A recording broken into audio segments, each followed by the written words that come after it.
Hello friends, வணக்கம் and welcome back to my channel Duro Creations. எல்லாரும் எப்படி இருக்கீங்க? இன்னைக்கு நம்ம சேனல் இந்த ஃப்ரீ ஆன்லைன் மெஹந்தி பிராக்டிஸ் கிளாஸ்ல டே 16 பார்டர் டிசைனா போடக்கூடிய பேட்டர்னை எப்படி டிஃப்ரெண்ட் டைப்ஸ்ல போடலாம் அப்படிங்கறத பிராக்டிஸ் பண்ணி பார்க்கலாம். நம்மளுடைய இந்த ஃப்ரீ ஆன்லைன் மெஹந்தி பிராக்டிஸ் கிளாஸ்ல பேசிக் அண்ட் அட்வான்ஸ் லெவல்ல இருக்கிற பேட்டர்ன்ஸ் எல்லாத்தையுமே பிராக்டிஸ் பண்ணிட்டு கூடவே நம்ம கொடுக்குற pencil record and cone record ரெண்டுமே ப்ரிப்பேர் பண்ணி வாட்ஸ்அப் குரூப்பில் நீங்கள் சப்மிட் பண்ணுற மாதிரி இருக்கும். இந்த ஃப்ரீ ஆன்லைன் மெஹந்தி ப்ராக்டிஸ் கிளாஸில் நீங்களும் ஜாயின் பண்ணணும் அப்படின்னு நினச்சிங்கன்னா ஸ்க்ரீனில் தெரிகிற வாட்ஸ்அப் நம்பருக்கு காண்டாக்ட் பண்ணி ரெஜிஸ்டர் பண்ணிவிட்டு குரூப்பில் ஜாயின் பண்ணிக்கலாம். இந்த ஃப்ரீ ஆன்லைன் மெஹந்தி ப்ராக்டிஸ் கிளாஸில் நம்ம இது வரைக்கும் பார்த்த ஒவ்வொரு பேட்டர்ன்ஸையுமே வீடியோவாக அப்லோட் பண்ணியிருக்கேன். ஸோ பிளேலிஸ்ட்டில் இந்த வீடியோஸ் எல்லாத்தோட லிங்க்கும் இருக்குது. நீங்கள் நம்மளுடைய சேனலை இப்போ தான் நீங்கள் ஃபர்ஸ்ட் டைம் பார்க்குறீங்கன்னா மறக்காமல் ப்ளீஸ் டியூரோ கிரியேஷன் சேனலுக்கு சப்ஸ்கிரைப் பண்ணிவிட்டு கூடவே பக்கத்தில் இருக்கிற பெல் ஐக்கானை ப்ரெஸ் பண்ணி சேவ் பண்ணிக்கோங்க. ஸோ தட் நான் அப்லோட் பண்ணுற எல்லா வீடியோஸ்க்கும் உங்களுக்கு நோட்டிஃபிகேஷன் வரும். நீங்கள் மிஸ் பண்ணாமல் என்னோடய வீடியோஸை பார்க்க முடியும். வீடியோஸை ஸ்கிப் பண்ணாமல் பார்த்து நீங்களும் இதே மாதிரி ப்ராக்டிஸ் பண்ணி பாருங்கள். நீங்கள் ப்ராக்டிஸ் பண்ணும்போது எந்த ஒரு டவுட் இருந்தாலும் ஆர் இந்த கோர்ஸை பற்றின ஃபீட்பேக் எதுவாக இருந்தாலும் same WhatsApp number or comment செக்ஷனில் போஸ்ட் பண்ணி எனக்கு தெரியப்படுத்தி உங்களுடைய டவுட்ஸை உடனுக்குடனே கிளாரிஃபை பண்ணிக்கலாம். நம்மளுடைய ஆன்லைன் ஸ்டூடெண்ட்ஸ் நல்லா ப்ராக்டிஸ் பண்ணி பார்க்கணும் அப்படிங்கிறதுக்காகவே எக்ஸ்க்ளூசிவாக இந்த ப்ராக்டிஸ் கிளாஸஸில் ஒவ்வொரு பேட்டர்னாக செலக்ட் பண்ணி அதில் மல்டிபிள் டிசைன்ஸ் ப்ராக்டிஸ் பண்ணி வீடியோஸ் அப்லோட் பண்ணியிருக்கேன்.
ஸோ வீடியோஸை நீங்களும் ஸ்கிப் பண்ணாமல் பார்த்து இதே மாதிரி ப்ராக்டிஸ் பண்ணி பாருங்கள்.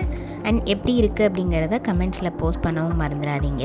இன்றைக்கி ஷேர் பண்ண வீடியோ கண்டிப்பாக உங்களுக்கு இன்ட்ரெஸ்டிங்காகவும் யூஸ்ஃபுல்லாகவும் இருந்திருக்கும்னு நினைக்கிறேன். வீடியோவை ஸ்கிப் பண்ணாமல் லாஸ்ட் வரைக்கும் பார்த்ததுக்கு ரொம்ப தேங்க்ஸ். இந்த வீடியோ பிடிச்சிருந்தா ப்ளீஸ் லைக் பண்ணுங்கள், ஷேர் பண்ணுங்கள் அண்ட் மறக்காமல் டியூரோ கிரியேஷன் சேனலுக்கு சப்ஸ்கிரைப் பண்ணி எனக்கு சப்போர்ட் பண்ணுங்கள். நெக்ஸ்ட்டு ஒரு இன்ட்ரெஸ்டிங் அண்ட் யூஸ்ஃபுல்லான வீடியோவோட உங்களை மீட் பண்ணுறேன். Till then, bye from Duro Creations. Happy learning and thanks for watching.